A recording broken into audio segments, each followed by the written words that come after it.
দর্শক, আজকের পর্বটা একটু অন্যরকম। আজ আমরা শুনব এমন এক বাস্তব অভিজ্ঞতার গল্প, যেটা শুনলে হয়তো রাতের পর একা ঘুমাতে ইচ্ছে করবে না। গল্পটা শুনব সাব্বির ভাইয়ের মুখ থেকে। ঘটনাটা তিনি শুনেছেন তার এক খুব কাছের মানুষের কাছ থেকে। হুম প্রস্তুত বললে ভুল হবে।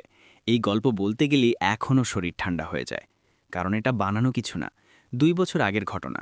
আমার বন্ধুর সাথে মালয়েশিয়ার এক প্রত্যন্ত গ্রামে যা ঘটেছিল, সেটা এখনও স্বাভাবিকভাবে বলতে পারে না। শুনেই গা ছমছম করছে। তাহলে আর দেরি না করে শুরু করুন। ঠিক কিভাবে সবকিছু শুরু হয়েছিল?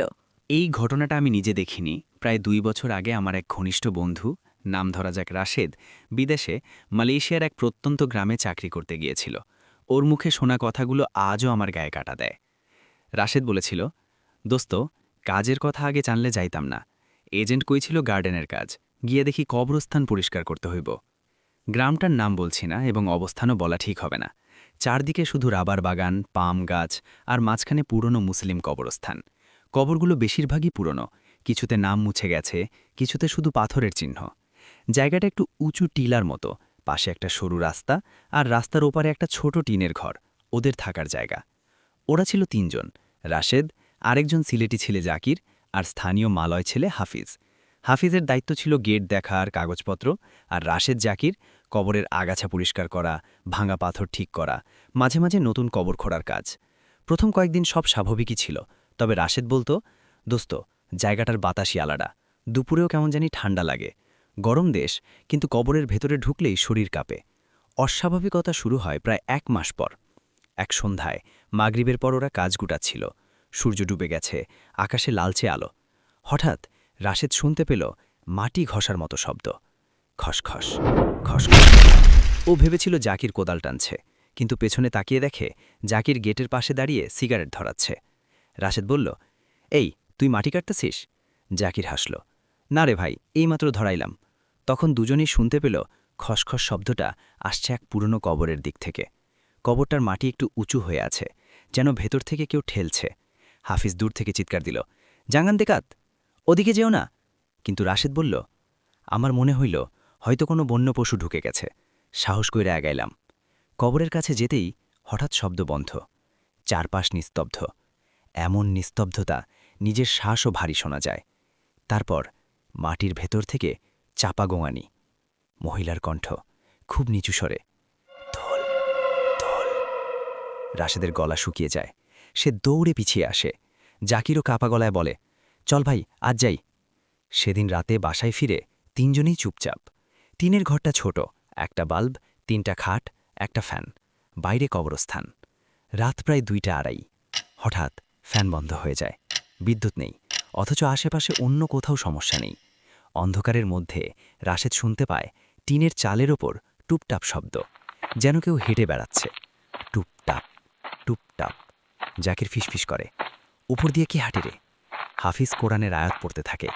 হঠাৎ টিনের চালে ভারী কিছু লাফ দেয়। থাম! ঘরের ভেতর কাঁপুনি। তারপর জানালার পাশে কারো ছায়া।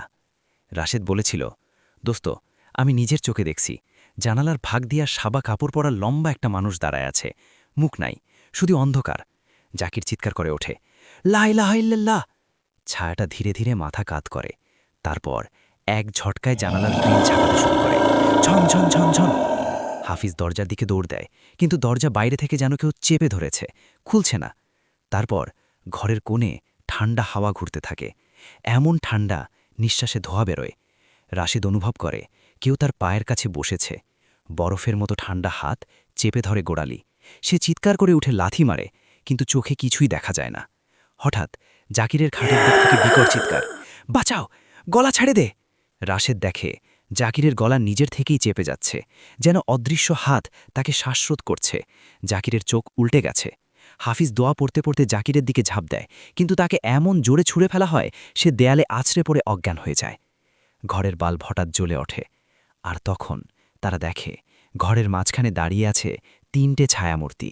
একটা লম্বা, মাথা কুঁজো, একটা চিশুর মতো ছোট, কিন্তু চোখ দুটো লাল আগুনের মতো, আর একটা পুরো শরীর মাটি আর কাদা মাখা, মুখ থেকে পোকা ঝরছে। রাশেদ বলেছিল, দোস্ত, ওরা খেলতেছিল, দোস্ত, আমাদের নিয়ে খেলতেছিল। একটার হাসির শব্দ এখনো কানে বাজে, খিলখিল, কিন্তু গলাকাটা মানুষের মতো। লম্বা ছায়াটা এগিয়ে এসে জাকিরের বুকের ওপর বসে। একটা হাড় ভাঙার শব্দ, কড়াত। জাকিরের শরীর নিথর। রাশেদ তখন পাগলের মতো দরজায় ধাক্কা দেয়। দরজা খুলে যায় হঠাৎ। সে দৌড়ে কবরস্থানের দিকে ছুটে যায়, অন্ধকারের মধ্যে। পিছনে শুনতে পায় পায়ের শব্দ, খসখস, তুপ, খিলখিল হাসি। কবরগুলোর মাঝ দিয়ে দৌড়াতে দৌড়াতে সে দেখে প্রতিটা কবরের পাশে সাদা ছায়া দাঁড়িয়ে আছে। কেউ মাথা নিচু করে কাঁদছে, কেউ হাত বাড়িয়ে ডাকছে। একটা কবরের মাটি হঠাৎ ফেটে যায়, ভেতর থেকে কালো হাত বেরিয়ে তার পা চেপে ধরে। সে পড়ে যায়, মুখের ওপর ঠান্ডা কাদা। তার ওপর ঝুঁকে পড়ে সেই কাদা মাখা ছায়াটা। মুখ খোলে, ভেতরে শুধু অন্ধকার গহ্বর। রাশেদ শেষ চেষ্টা হিসাবে কালেমা পড়তে থাকে কাপা গলায়। ঠিক তখন দূরে ফজরের আজান ভেসে আসে, গ্রামের মসজিদ থেকে। আজানের প্রথম ধ্বনি উঠতেই সবকিছু থেমে যায়। হাত সরে যায়, ছায়াগুলো একে একে কবরের ভেতর ঢুকে যায়, বাতাস স্বাভাবিক হয়। রাশেদ অচেতন হয়ে পড়েছিল কবরের পাশে। সকালে স্থানীয় লোকজন তাকে খুঁজে পায়, হাফিজকে বাসায় অজ্ঞান অবস্থায়, আর জাকিরকে পাওয়া যায় খাটে, চোখ খোলা, গলায় নীল দাগ।